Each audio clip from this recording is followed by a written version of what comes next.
வணக்கம். நான் வந்து சித்தர் பீடம் பாலாம்பிகா உபாசகர். நம்ம ஐயா வந்து வழிமுறைப்படி சொன்ன மாதிரி இந்த பாலா கோயிலுக்கு வந்து அவர் சொன்ன முறைப்படி நாங்கள் பாலாவை வழிபட்டோம். நாங்கள் எத்தனையோ கோயிலுக்கு போயிருக்கிறோம், எத்தனையோ கடவுளுக்கு வேண்டுதல் வச்சுருக்கிறோம்.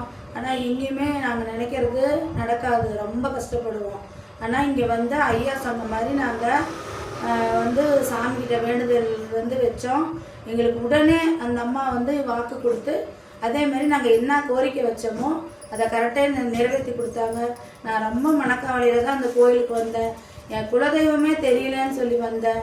இங்கே வந்து குலதெய்வம் பேர் என்னான்னு அப்படியே எழுதி வச்ச மாதிரி எங்களுக்கு கொடுத்தாரு, சொல்லி கொடுத்தாரு.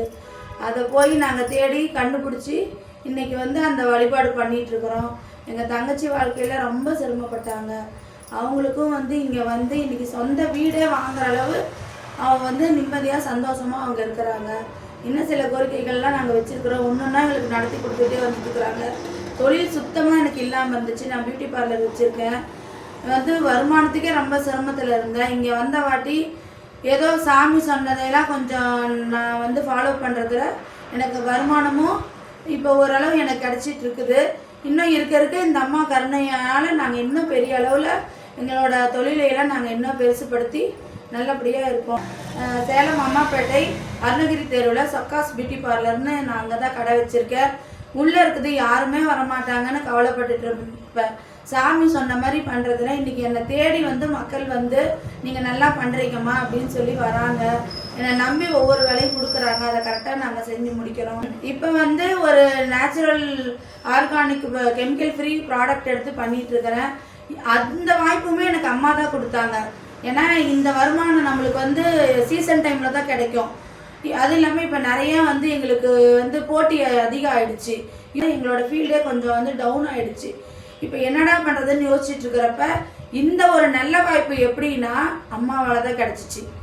ஏன்னா நான் சும்மா வீட்டில் உட்காந்துட்டு இருந்தேன். இந்த மாதிரி வந்து பண்ணுங்க நல்லா இருக்குது அப்படின்னு சொல்லி ஒரு நல்ல இடத்துல என்னை கொண்டு போய் சேர்த்திருக்குறாங்க இந்த அம்மா.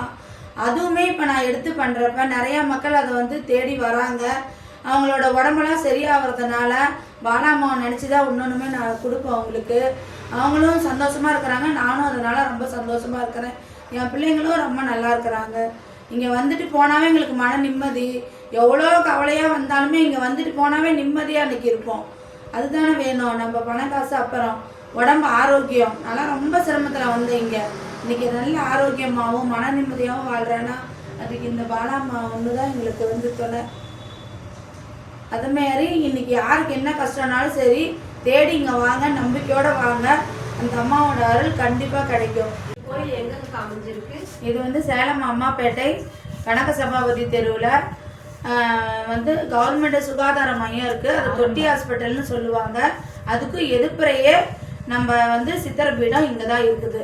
அதில் தான் நம்ம வந்து உபாசகர் சரவணன் ஐயா வந்து பாலாம்பிகாவை வச்சு அவங்க 40 வருஷமாக இதில் வந்து சித்தர்களை நேரடியாக அவங்களாம் வழிபட்டு சித்தர் முறைப்படி எல்லாமே மக்களுக்கு வந்து இன்றைக்கி இவ்வளோ கஷ்டப்பட்டுட்டு இருக்கிறாங்க. இந்த கலியுகத்தில் அந்த கஷ்டப்படுற மக்களையெல்லாம் அவங்கள வந்து காப்பாற்றணும் அப்படின்னு சொல்லி அதுக்காக மக்களுக்காகவே எந்த ஒரு பிரதிபலனும் எதிர்பார்க்காம இன்றைக்கி வந்து அவர் மக்களுக்கு ஒரு தொண்டு செஞ்சிட்ருக்கிறாரு.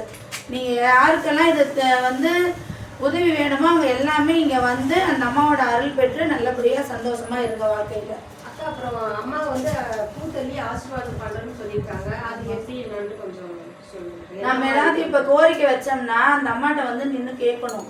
சும்மா நம்ம வந்து எனக்கு நடத்தி கொடு அப்படின்னாலும் அவங்கள முழுசாக நம்பணும். முழுமையாக அவங்கக்கிட்ட நம்ம சரணாகதி அடையணும். அப்போ தான் அவங்க வந்து நம்பி நமக்கு வந்து வாக்கு தருவாங்க. அவங்க யாருக்கும் இல்லைன்னு சொல்ல மாட்டாங்கன்னா அவங்கள நம்ம நம்பணும். இப்போ நம்ம வீட்டில் இருக்கிறவங்களே நம்ம நம்பினா தானே நம்மளுக்கு ஒன்று செய்வாங்க. நம்ம கூட பிறந்தவங்களோ இல்லை நம்ம அம்மா அப்பாவோ நம்ம மேலே நம்பிக்கை இருந்தால் தான் நம்மளுக்கு நிறையா செய்யணும்னு செய்வாங்க. அப்போ இவங்க எல்லாத்துக்கும் மேலே கடவுள். இப்போ அவங்க எந்தளவு நம்ம நம்புகிறோமோ அந்தளவு அவங்களுக்கு நம்மளுக்கு செய்வாங்க. விதமாக ஆசீர்வாதம் எப்படி பண்ணுறாங்க நீங்கள் சொல்கிறீங்க? ஆசீர்வாதம் பண்ணி உத்தரவு கொடுக்குறாங்கன்னா அது எப்படின்னு கேட்குறேன். ஆமாம், ஐயா வந்து எங்ககிட்ட வேண்டி சாமி கையில் பூ கொடுத்து எங்களை வேண்டிக்க சொல்லுவார். எங்கள் கையிலேருந்து திருப்பி வாங்கி வச்சு நீங்கள் கேளுங்கன்னு தான் சொல்லுவார். அவரோட வேலைங்க வந்து சொல்லித்தரது மட்டும்தான். எல்லாமே நாம தான் கேட்டுக்கணும். அவர் வந்து எதுவுமே பண்ண மாட்டார், நின்று கொடுத்துட்டு போயிடுவார். அந்தாண்ட கையில் கொடுத்தா அந்த பூவை வச்சுட்டு நீ கேட்டு வாங்கிக்கோ, உனக்கு என்ன வர வேணுமோ வாங்கிக்கோ, சாமியை கூட நீ கூட்டிகிட்டு போ, நான் ஒன்றும் சொல்ல மாட்டேன், நீ கூட்டிகிட்டு போய் நல்லா இருந்தா சொல்லுவார்.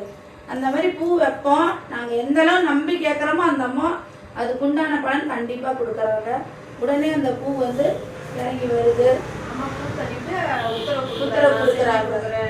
ஆமாம், செஞ்சு கொடுக்குறாங்க, செஞ்சு கொடுத்துருக்குறாங்க. அதையெல்லாம் நாங்கள் வந்து அனுபவிச்சு உணர்ந்துருக்குறோம்.